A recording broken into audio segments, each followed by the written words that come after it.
Remember the Cold War? That era of intense rivalry and constant tension between the US and the Soviet Union?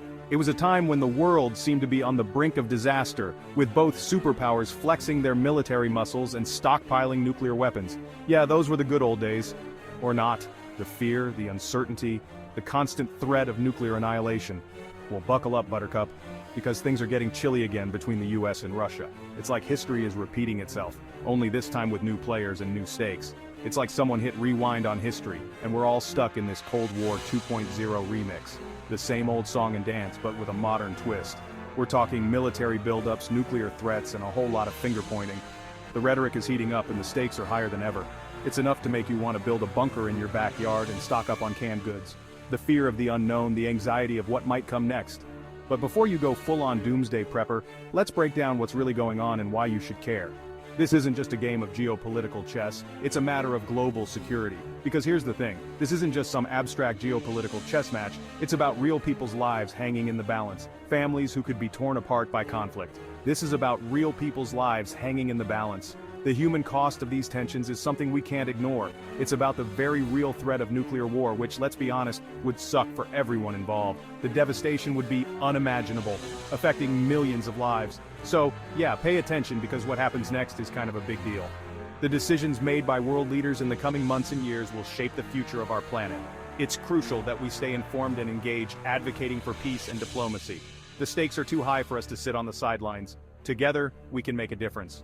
Let's work towards a future where the threat of nuclear war is a distant memory and peace is the norm. Let's talk about Ukraine, the country that's become the epicenter of this whole US-Russia showdown. See, Ukraine used to be part of the Soviet Union, but they broke away back in 1991 when the whole communist thing went kaput. Now Russia's been a little salty about losing its grip on Ukraine, especially since it's strategically important. We're talking prime real estate on the Black Sea, folks. So, in 2014, Russia decided to stir the pot by annexing Crimea, a peninsula in southern Ukraine. And if that wasn't enough, they've been backing separatists in eastern Ukraine who are fighting against the Ukrainian government. Not cool, Russia. Not cool. This whole situation has been a slow-burning crisis for years. But in 2022, things went from simmer to boil when Russia launched a full-scale invasion of Ukraine.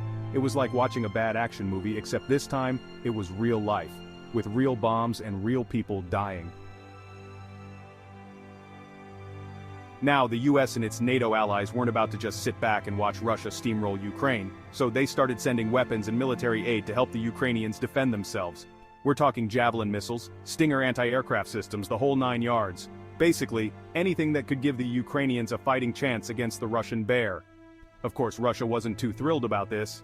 They accused the US of escalating the conflict and warned that there would be consequences for interfering. And just to prove they weren't messing around, Russia started making some not-so-subtle threats about using nuclear weapons.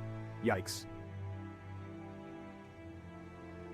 Remember Cuba? That island nation just 90 miles off the coast of Florida? Well, it's back in the news, baby. And this time, it's not about cigars and vintage cars. In response to the US supporting Ukraine, Russia decided to play a little game of anything you can do.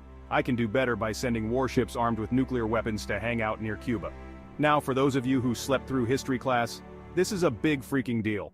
Back in 1962, the world almost ended when the Soviet Union put nuclear missiles in Cuba, sparking the Cuban Missile Crisis. It was 13 days of pure, unadulterated terror, with the US and the Soviet Union staring each other down, fingers hovering over the nuclear button. Thankfully, cooler heads prevailed and the crisis was averted. But this latest move by Russia? It's like they're trying to recreate the Cuban Missile Crisis for a new generation. And that's not exactly. To understand why the US and Russia are always at each other's throats, we need to take a trip down memory lane. These two countries have a long and complicated history, filled with suspicion, rivalry, and more than a few near misses when it came to nuclear war. It all started back in the days of the Cold War when the US and the Soviet Union were locked in an ideological battle between capitalism and communism. They never actually fought each other directly, but they sure loved to proxy war it up, supporting opposing sides in conflicts around the globe. One of the most intense moments was the Cuban Missile Crisis, where the world held its breath as the two superpowers came perilously close to nuclear war.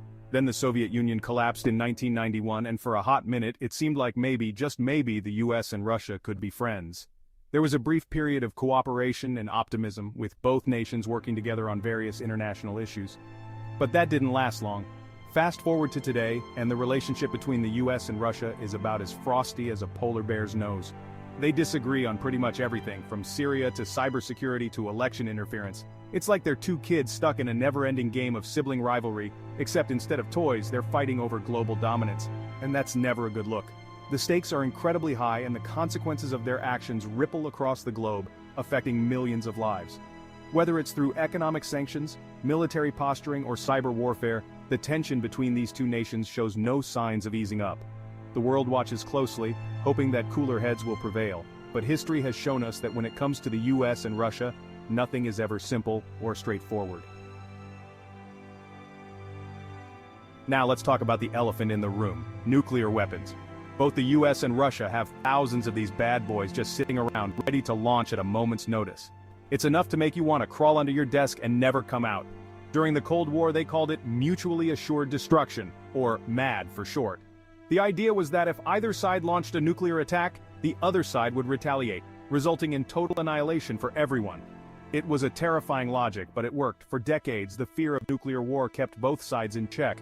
But the thing is, fear is a fickle mistress.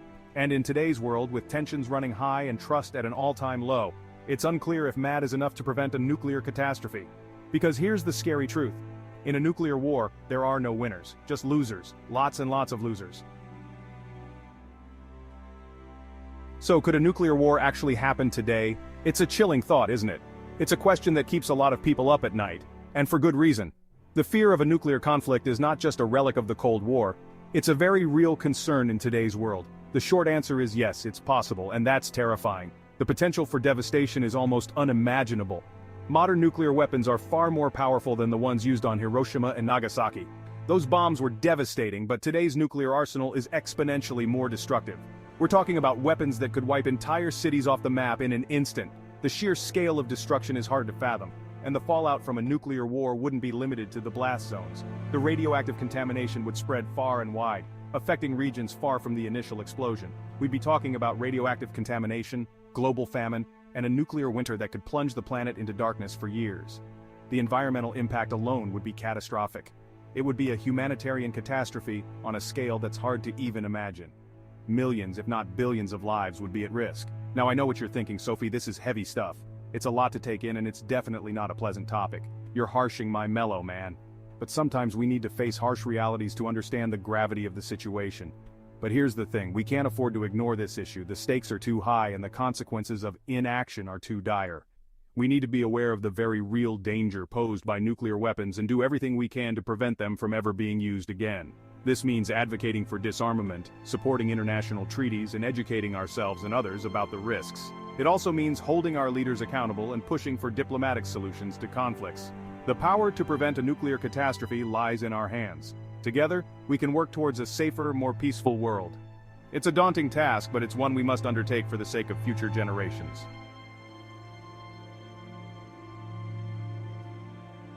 Here's the other thing about a nuclear war. It wouldn't just affect the countries involved in the fighting, it would impact every single person on this planet.